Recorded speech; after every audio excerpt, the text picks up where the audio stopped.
Jeg har du mit kamera.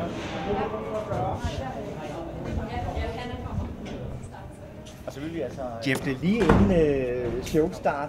Hvordan er stemningen? Mange næver.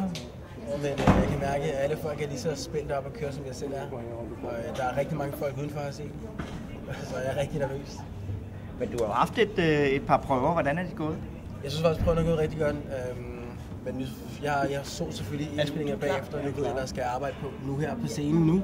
Om lidt. Det er lige inden showstart. Hvordan er stemningen? Hvis jeg kan gøre det i hvert fald. Jeg er tilfreds. Hvis jeg bare kan levere 25% mere den her gang, så er alt, som det skal være. Og kan du fortælle lidt om, hvordan ser dit show ud på scenen? Nej, men jeg står ikke stille for det første. Jeg bevæger mig meget, og jeg bevæger mig lidt, for det er den type, som jeg er som person, ikke? Jeg er sådan meget energisk, og det vil jeg også gerne give publikummet om lidt. Så. Og nu kan vi jo ikke se det for det der klæde, du har på, men altså, du har også dresset op til aften. Ja, jeg ved ikke, om jeg er super dressed op. Jeg har velurblæser på, i hvert fald sort, og så har jeg et par høje støvler på, og et par røde bukser, og en butterfly med et rødt skær i. Så jeg håber, det bliver fedt.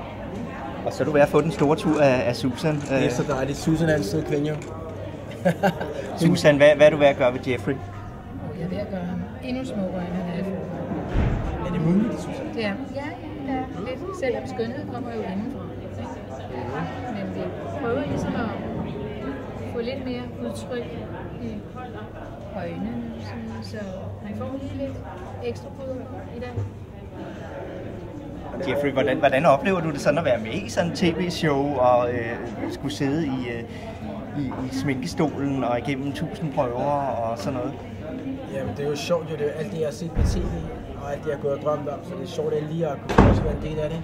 Og jeg ved jo, at der er mange derude, der ser Grand Prix, så jeg håber, at der er også nogen, der sidder og kigger på mig og tænker, jeg vil gerne være som ham, som jeg selv gjorde tilbage i dagen, ikke? Jeg var en lille knægt, så det er fedt. Hvem var det, du gerne ville være, da du så Grand Prix? Jeg ville gerne være Jonas Kryer.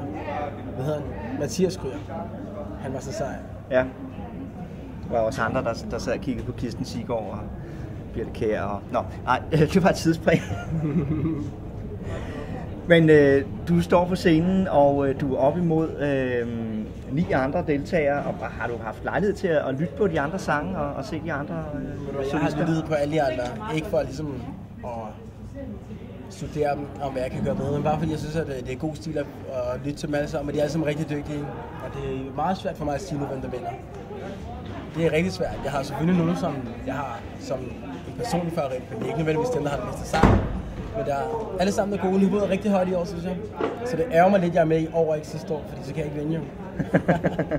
Hvad siger du til din egen chance? Det ved jeg ikke, det er svært at sige. Det afhænger så meget af publikum, men hvis det bliver bedømt ud fra energi, så er jeg i hvert fald en top 3'er.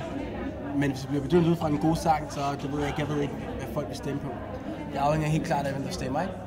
Men nu kan du komme med et budskab direkte til seerne. Alle jeres skønne mennesker i Danmark. Sang nummer 3, Jeffrey, Drømmen. Jeg håber, I støtter mig. Tusind tak.